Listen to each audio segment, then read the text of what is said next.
Hey, gang, it's a beautiful weather day in the Northeast. Perfect fall baseball weather. October is here. 3 p.m. today, the baseball playoffs kick off. Best of 3 wild card series. So Texas at Tampa Bay, Toronto at Minnesota, Arizona at Milwaukee. Tonight, Philadelphia hosting Miami. Bet more than the score. Who bets? Who hits the homers? Who gets the strikeouts? Who gets the ribbies? All that fun stuff. The Bet Parks Casino app. Fall foliage in full bloom. If you're looking for a nice drive, why not come to Central Pennsylvania and go to the brand new Parks Casino in Shippensburg, Hagerstown, Maryland, Winchester, Virginia, Martinsburg, West Virginia, Carlisle, PA.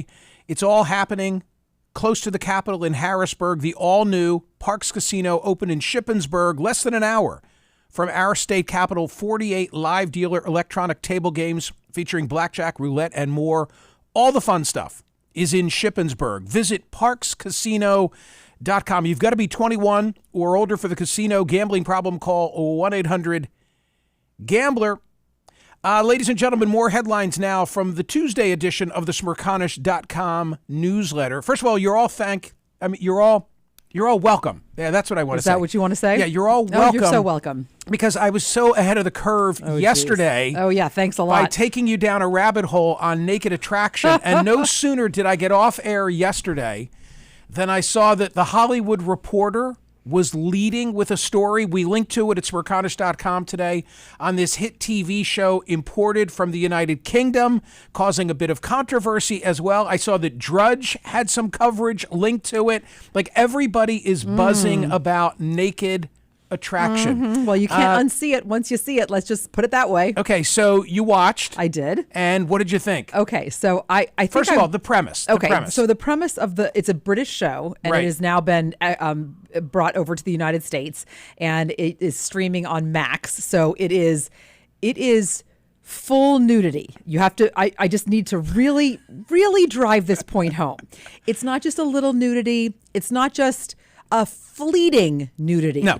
It is full on, full light, contemplative, Yes. analytical nudity. Yes. So It's a dating show. It's a dating show. There are 6 people that are dating, and then there's a picker, and there's a host. Right. The host is a female. She's bisexual. She says that at the beginning. In I what find you that saw. Interest in Oh, what the host. The host. I'm sorry, the host. The Yeah. host is bisexual, which I she find is. interesting. Yeah, she's great. And then, so there are 6 people in, like, you called them test tubes. They call them pods of different colors. Right. And the premise is that they're standing naked in these pods, and then as they're discussing the bodies, the screen goes up. So first it goes up to like waist height. So the first thing they're discussing in unbelievable detail are the genitalia. Yes. And it is unbelievable. So the one that I saw, the first one was a woman who was picking a man. So there was a woman picker, 6 men. Got it. The second one, because I guess there are 2 per episode. I don't know. I watched one episode. There were 2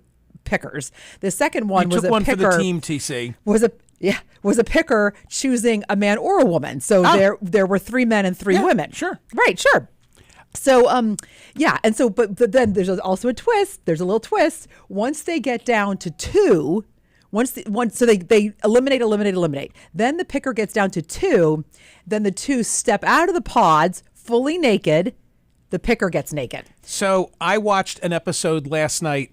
There's hugging. Daryl he was an African-American gentleman, a DJ from Wolverhampton. Oh, you took notes. I didn't take any notes. I looked it up because I wanted just like a little background as to what I had seen.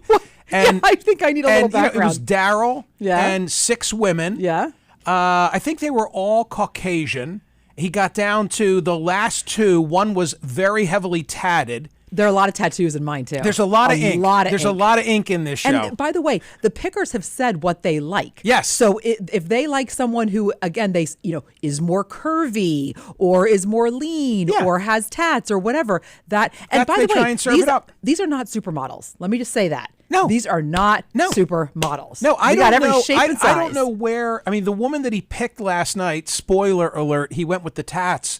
I don't know what she did. I'm sure they explained it. I forget. But the runner-up was like a bartender. Doesn't matter.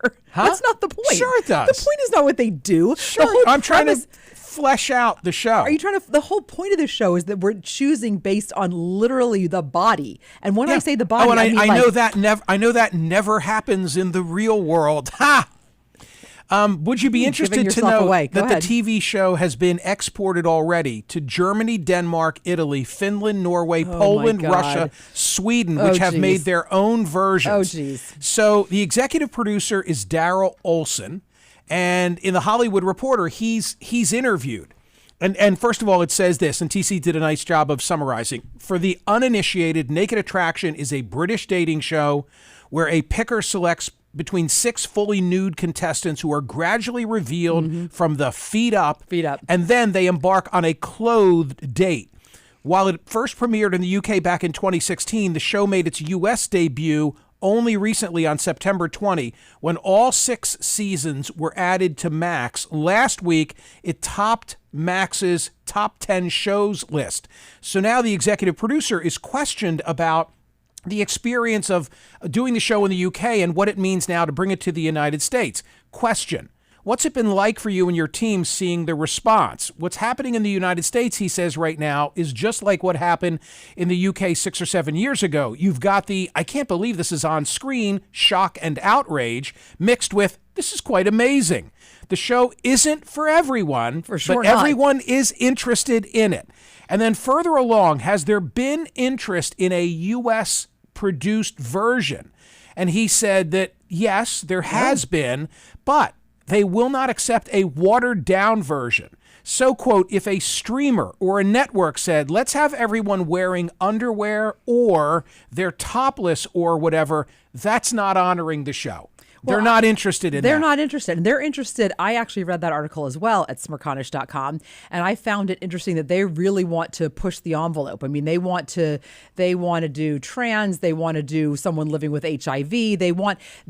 His point is, when you see all these bodies, it normalizes nudity, and it makes you realize that every body, not everybody, but every body is different. And not only that, but sometimes people want what you might not think they want. In other words, like last time, she sent someone home because she thought that it was too large. Right. She thought it was too large for her. That was when she was not interested. There was quite a shock in what I saw. Well, I mean, and then one of the men in the one I saw had an artificial limb, but that was not the most astonishing part of his body. The most astonishing. Wait, which limb? No. Wait for it. The most astonishing part of his body was the elephant ear tattoo around his genital area. Nice. So that was Could he live up to that? Because that's a tall order. I tell you, and his comment, which I found it very endearing, was, don't get drunk with your guy friends in Thailand. Is that where he got the tattoo? Evidently. Because, they have to say what they like the most about their body and what they like the least about their body. Another interesting part. By the way, interesting part. I have to talk about Kevin McCarthy and Matt Gaetz. Could you please wrap this up? You're going on and on and on. Another interesting part is that there's a little sex education thrown in there, which I found very interesting. Right. Yeah. Little diagrams of anatomy. Little substance for people. One last thing, if I may, about the Hollywood Reporter, which I thought was really interesting. One of the questions that was put to the executive producer of this hit TV show called Naked Attraction was whether doing a celebrity version of the show is the producer's dream. And he says, we'd love to do a celebrity version. If you can round up enough celebrities, that would be a great way to launch a Well, you say no, but wait a minute. It would have to be like D-list celebrities. Yeah, of course. It'd be like Dancing with the Stars. Exactly. Right? But they're naked. You ask Sean Spicer if he'll get naked or Tucker Carlson. Who else danced on that show? This is what I kept saying last night. You just get that list and you invite all those people. They go on a date. Once they choose, they go on a date. Of course they do. Clothed. And by the way, when they get kicked off, they show them clothes. And I kept saying, this is what I kept saying last night. People look so much better in clothing. They go on a proper date. Oh, I'm sorry. A proper date. A proper date. Okay, so that is Naked Attraction. Wow. Don't watch it. Don't watch it. Don't watch it. Oh, We've advised you. Do not watch it. Woody and Helen. I'm looking at you. And don't listen to this show. Do not listen to this show. Do not watch me on YouTube. None of it. Oh, dear. One other thing about television, if I may, just sticking with this theme. More? I want to set this up. The first Republican debate, there have been two. The first Republican debate had 12.8 million viewers. The second Republican debate, which was the one at the Reagan Library that we all agreed was just a crosstalk fest, had 10 million viewers, just to sort of give you a little context. Sunday Night Football, which was Kansas City visiting the Jets in New York, North Jersey, 27 million people watching. And what's interesting about this is that, remember, I said this at the outset of the season when Aaron Rodgers was injured, that television commitments had been made for a lot of the Jet games because of Aaron Rodgers. And Sunday night was supposed to be Aaron Rodgers against Patrick Mahomes, so you would think that the viewing was going to be dismal, but of course it wasn't, and the reason had nothing to do with Aaron Rodgers or Patrick Mahomes, but because instead you had Taylor Swift in the house. So it's just unmistakable. She is driving huge numbers of people to watch NFL games where they know she's going to be in the stands. And I just thought, like, when you're talking triple the debate, it kind of puts it in perspective, and they set a Sunday night record with Taylor Swift being in the house. So amazing, just amazing what she's been able to do for the NFL thus far. Poll results yesterday, 20,100 more results, more headlines from Smerconish.com, the newsletter. That's what I meant to say. 20,172 votes were cast yesterday. Should the race and or gender of a political selection ever be announced before the identity of the selectee is determined? Yes, of course, we were talking about Gavin Newsom having made good on his pledge where he said if he were ever given the opportunity to appoint an interim person for the Dianne Feinstein seat, that he would make it an African-American female. That's exactly what he did. I was asking a question of whether we like it. I mean, politicians all use that calculus. But do we like it when they actually say, when Joe Biden says my running mate will be a woman of color? 87.74% said no to that question yesterday. Today's poll question, there's a big process underway as I speak in Washington because Matt Gaetz has come for the king. As I said earlier, the king is Kevin McCarthy in this case. So I'm asking those at Smerconish.com to cast a ballot. If you had to root for one, okay, because I know a lot of you are saying, I don't want any of the above. No. No, this is like a vote off the island, or there only one life vest. Choose one pod, which color is leaving. Can you get beyond naked attraction? What if we had Matt Gaetz in one tube, oh, gosh, Kevin please. McCarthy, no, stop. TC, I don't want to see it. Donald Trump. I can't. Donald Trump in another. Can you imagine that screen going up? How about dear. this? Oh dear. How about oh this? Dear. Oh dear. We're never going to get over this show now. We're never going to get over it. I'm so taken by it. What if didn't we had 8 candidates in the first debate? We had 7 in the Stop. Can you Please imagine? Don't combine topics. Please don't. Can you imagine if the candidates at the Reagan Library instead they walk out for the debate and there's not a lectern. No, there's not a lectern. There's a pod or a test tube, color shaded, and everybody has to get inside of it. Okay, thank you for that. Oh my Lord. Oh my Lord. Can you imagine? And that is how we select our president. Could it be any worse? But when they bring the thing up and then they're like, let's which one catches your eye? They're like, oh, the and yellow they walk one. Closer. They walk closer. Yeah, it's a full screen of just zooming in. I'm like, what am I looking at? What am I watching? I knew you were going to have this reaction. I can't unsee it, and I blame you. I started the show with it yesterday. I know you did. Because when I saw that it had come to the United States, you're like, I know this show. I had this flashback. And I remember. I'm telling you. I remember. I was in the UK, just in case you missed this yesterday. I came home, I came on air, and I said to TC, this is like 5 or 6 years ago. Craziest thing. And I said, I watched the nuttiest show in England, and I described it. And I just, I was transfixed by it. I'm thinking, is this ever coming to the United States? And it's so funny because all of my friends that travel were aware of it, and now we're like, oh yeah, it really is the way he says it is. Crazy. Can I get back to Matt Gaetz and Kevin McCarthy? By the way, Steve Slattery is like, I never thought I would, from YouTube, I never thought I would want a Harry and Meghan update, but here I am. Oh, they've watched it. You know, Harry and Meghan are totally into it. Oh, before from the UK. Before they left Frogmore, I'm sure they were. That was not Aaron Frogmore. Class up this joint. What is wrong with you, ladies and gentlemen? So the one observation I'll make, and I'll just summarize because I've already said this. But in this Gates McCarthy thing, of course, I'm interested in your vote. You know, if you had to pick one, which are you picking? By the way, you should perhaps factor in that Matt Gaetz is a listener of this program. Maybe he gets a couple extra points for that.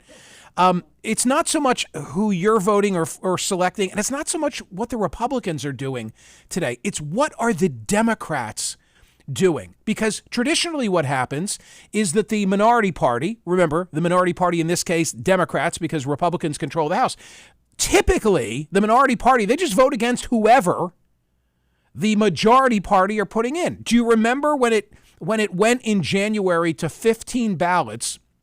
Do you remember that always the Democrats were lockstep voting for Hakeem Jeffries, right? And they stayed totally out of what was going on the Republican side of the aisle. Okay, well, in this case, if Democrats would break ranks, they could play the pivotal role in determining whether McCarthy stays. The devil you know versus the devil you don't know. What are they going to do? Because they are saying that they're going to vote as a block. That remains to be seen. That's the fun part of watching how this all plays itself out today. Who do Democrats want to be the House Speaker? Kevin McCarthy or whatever is standing behind, pod number 2? Because that's what they're going to get, X the unknown. So keep an eye on that today. Jamie Dimon is the J.P. Morgan Chase CEO. We love talking about artificial intelligence. We love talking about the workplace. He did an interview. We've sounded this. So he discussed artificial intelligence, weighing in on how it could affect jobs and how it could get utilized at the bank. He also said, I thought this was really interesting, that not only will it replace jobs, but he also thinks that there will be an AI-inspired reduction of the 5-day work week. Frankly, I don't even think we have a 5-day work week now. I think we're already at like a 4-day work week. But this is J.P. Morgan chief Jamie Dimon. Listen. Look, folks, people have to take a deep breath, okay? Technology's always replaced jobs. Your children will live to 100 and not have cancer because of technology. And literally, they'll probably be working 3.5 days a week. So technology's done unbelievable things for mankind. But, planes crash, pharmaceuticals get misused. There are negatives. This one, the biggest negative, in my view, is AI being used by bad people to do bad things. Think of cyber. Henry Kissinger talks about warfare.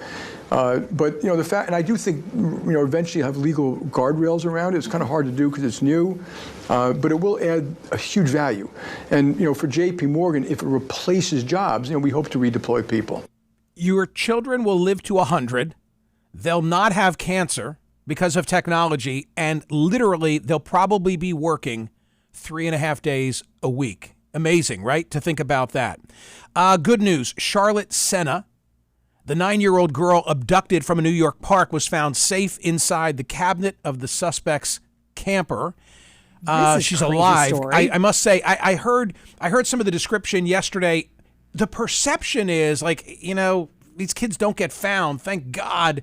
This one, it could. Well, but the hours, the data shows that 24 hours, there's a narrow window by which a child is going to be found alive. And then the hope really does diminish. And that is indeed what was happening in this case. But the kidnapper was sloppy. Drove up to the family's mailbox, assuming they were not home at 4:20 in the morning, opens the mailbox, inserts a ransom note, leaving the critical piece of evidence behind, his own fingerprint. He was caught with something in 1999, so he was in the database. They found him close by, raided his trailer, and found her alive in the cabinet. There's and hopefully physically unharmed, they thought. There's a story from the Detroit Free Press, also at Smerconish.com today, that in similar vein we added. Police have arrested 2 men in the Friday killing of a 40-year-old Pontiac man who often posed as a minor on social media in attempts to catch sexual predators. Robert Wayne Lee ran a popular Facebook page with 11,000 followers using the moniker Bupak Shakur. He confronted 2 males aged 17 and 18 seated in a Pontiac restaurant near the corner of North Perry and MLK Boulevard. Lee accused one of the men of being a pedophile and punched him. causing the man to pull out a knife and the other man to produce a firearm, which he then used to shoot Lee several times before the two fled the restaurant. So he's a pedophile and a murderer, or just a murderer? How about this? He's an accused pedophile and now an alleged murderer. Wow. Powerball jackpot has climbed to an estimated $1.2 billion for tomorrow's drawing. The mammoth prize up for grabs is the third largest in Powerball history. So give some thought as to whether you're taking a lump sum or you're going to have it as an annuity. Gang, go vote at Smerconish.com. Look, by the way, in the newsletter at the Jack Omen cartoon today. It's another priceless illustration. We love having them associated with the daily newsletter. Like and subscribe on YouTube, and see you tomorrow.